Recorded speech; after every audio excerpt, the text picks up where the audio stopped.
Tu as forcément déjà joué à ce jeu vieux de plus de 1000 ans dont les règles n'ont pas changé en 400 ans. Pourtant, sa popularité ne décroît pas. À tort attribué comme un jeu réservé pour l'élite intellectuelle, les échecs, c'est l'un des jeux de guerre et de stratégie les plus joués de l'histoire, bien qu'il ne présente aucune forme de violence. Alors si tu ne joues pas aux échecs, je ne vais pas te donner toutes les règles, il y a déjà beaucoup de chaînes sur le sujet. Mais je vais te donner tout de même un peu de contexte. Il y a 64 cases, 16 pièces par joueur, et le but, c'est de mettre échec et mat, le roi adverse. Facile, n'est-ce pas? Eh bien oui. Mais dans ce cas, tu peux te demander pourquoi jouer aux échecs alors que LoL existe. Auquel cas, je te répondrai que si tu tiens à ta santé mentale et accessoirement un jour à trouver une meuf, je te conseille de fermer très vite ce launcher. Non, plus sérieusement, mon ami, je peux t'assurer qu'il n'y a pas plus grande jouissance pour un esprit humain que de gagner une partie tendue aux échecs sur un coup brillant. Et c'est normal, parce que les échecs, c'est du 1v1. Gagner une partie veut dire que tu as été meilleur, mais surtout plus intelligent que ton adversaire. C'est-à-dire que tu ne joues pas aux échecs avec ton pote pour le fun, mais pour savoir qui a la plus grosse...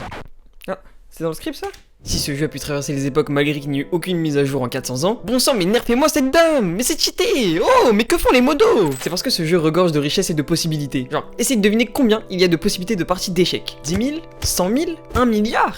Eh bien raté, c'était 10 puissance 120. À titre de comparaison pour que vous puissiez bien comprendre, le nombre d'atomes dans l'univers, on estime que c'est 10 puissance 80. Il y a bien plus de possibilités de parties d'échecs que d'atomes dans l'univers. Autrement dit, les possibilités que tu joues la même partie 2 fois dans ta vie est extrêmement faible, à moins que tu sois atteint du syndrome de la bergerite aiguë, dont le symptôme principal est de mettre le mat du berger à tous les débutants qui croisent ta route. Le mat du berger, c'est un mat qui se caractérise par une séquence en 4 coups qui mène au mat si ton adversaire défend mal. Mais attends, j'ai 2 choses à t'annoncer. Toujours atteint du syndrome de la bergerite aiguë et dépossédé de toute forme quelconque de bienveillance. Et secondement, ce syndrome touche malheureusement tous les joueurs. En même temps, qui peut se retenir de torturer psychologiquement des enfants et des débutants pendant des après-midi entières? Allô? Quoi?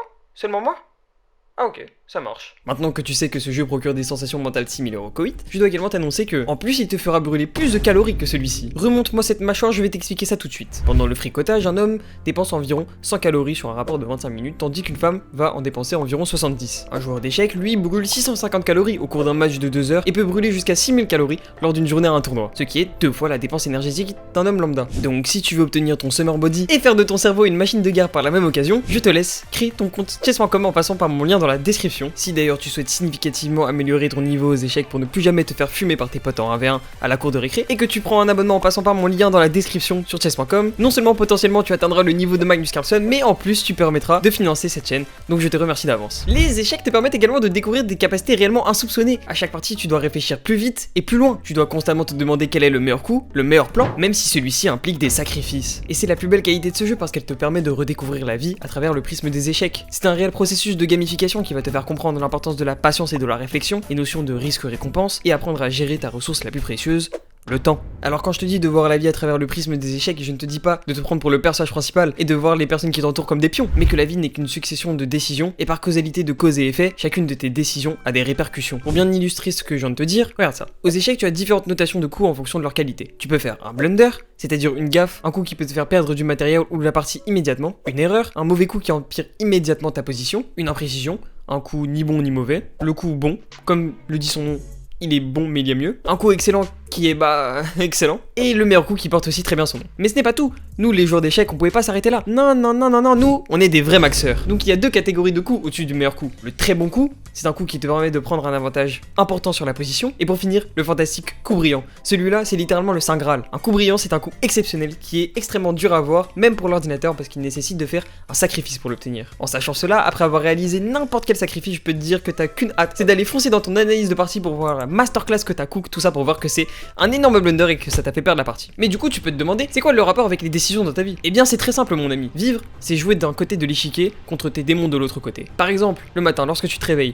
si la première chose que tu fais c'est prendre ton tel pour regarder des pétards de l'Athena Shiny sur les réseaux, je ne veux pas sonner moralisateur, mais factuellement ça a tout l'air d'être un blunder. Tu détruis tes récepteurs de dopamine, la qualité de ton attention, c'est également une perte de temps, sachant que le début de la journée c'est un moment extrêmement important. À mon sens ça ne m'a pas l'air d'être le meilleur move du tout. A contrario, avoir une morning routine qui te permet d'être organisé et de gagner du temps et d'effectuer des tâches qui te sont importantes et qui t'apporteront sur la journée me paraît personnellement être le meilleur move. Un autre exemple, on te propose d'aller en soirée un samedi soir, mais t'as un projet personnel sur lequel tu dois avancer. Bien évidemment, ce ne sera pas la soirée du siècle, alors aller à cette soirée implique que ta productivité de samedi soir et de la journée de dimanche si tu te couches tard ou si tu consommes des substances sera sacrifiée. Donc si ta priorité à ce moment-là c'est la liberté financière ou d'avancer sur tes projets, il me semble, à mon sens, que c'est un blunder d'aller à cette soirée. Par contre, refuser d'y aller et sacrifier cette soirée me paraît être un coup brillant, tout simplement parce que refuser une invitation et déjouer la pression sociale, ce n'est pas évident, la preuve, tout le monde est dehors les vendredis et samedis soirs. Mais comme je l'ai dit précédemment, c'est qu'une question de choix. Soit tu sacrifies tes projets et ton avenir, blunder. Soit tu sacrifies tes distractions et tes divertissements, mais tu atteins tes objectifs, brillant. Bon après ces exemples ne sont pas absolus parce que toi seul peux savoir si tes actions sont des coups brillants ou des mauvaises décisions. Donc enfin bref, je pense que t'as bien compris. Dernier exemple, je te laisse essayer de deviner. Quitter la vidéo sans s'abonner, blunder. C'est le mec qui abuse.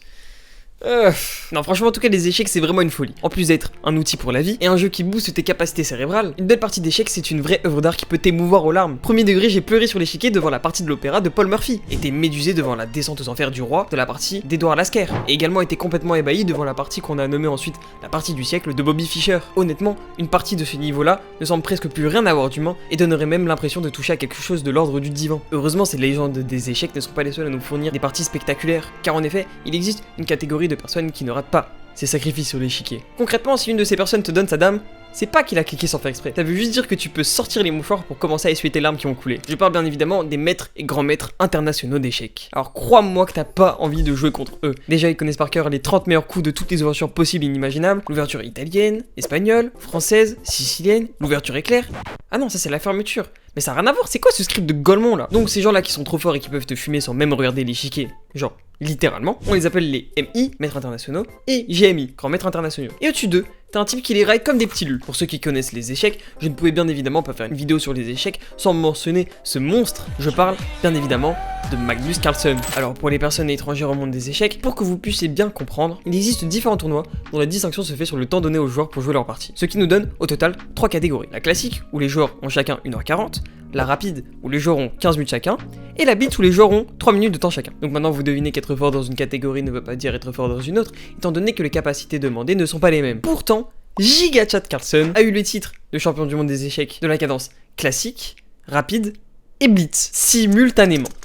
Est-ce que c'est bon pour vous? Non, sérieux, je vais pas plus m'étaler sur la vie de Magnus Carlsen, étant donné que ce n'est pas le sujet de la vidéo et qu'il existe toute une ribambelle de vidéos à son sujet. Je voulais juste que tout le monde se rende compte à quel point cet individu est monstrueux. Non, sérieusement, j'insiste. Magnus est un partisan de la swag school. Voilà, c'est dit, non mais c'est dit, ça y est. Je pense que son charisme contribue à le rendre aussi stylé, mais le vent de popularité qu'a eu les échecs en poupe ces dernières années y joue également. Grâce à des séries comme le jeu d'Adam, le confinement et le fait que le jeu d'échecs se prête magnifiquement au virtuel, l'intérêt collectif qui s'est noué ces dernières années autour du jeu d'échecs a permis une recrudescence de sa popularité sur les réseaux. Et je ne pense rien t'apprendre en te disant que, au sein de la Gen Z, la vraie vie c'est les réseaux. Donc si tu veux paraître cool et intelligent, tu as tout intérêt à commencer à jouer à ce magnifique jeu et à poster à chaque fois tes parties quand tu détruis tes adversaires pour montrer à quel point tu es stylé, intelligent, cool, beau gosse. Avec ça tu vas recevoir la masse de DM, c'est moi qui te le dis. Non, c'est pas vrai. C'est pas vrai du tout. Tu vas recevoir que des messages de mecs qui vont te dire ok mais pourquoi t'as joué D4 alors que 5 c'était mieux. Bref. En tout cas je sais pas vous mais moi je préfère personnellement parler avec une meuf qui poste ses coups brillants en story plutôt que ses sorties en boîte. Dites-moi en commentaire ce que vous en pensez, ça m'intéresse et je lis bien sûr tous les commentaires. Donc si tu veux découvrir une autre discipline qui te rendra cool, je te laisse cliquer sur cette vidéo parce que je pense que tu n'as rien, mais vraiment, mais genre rien compris à ce sport. Bisous.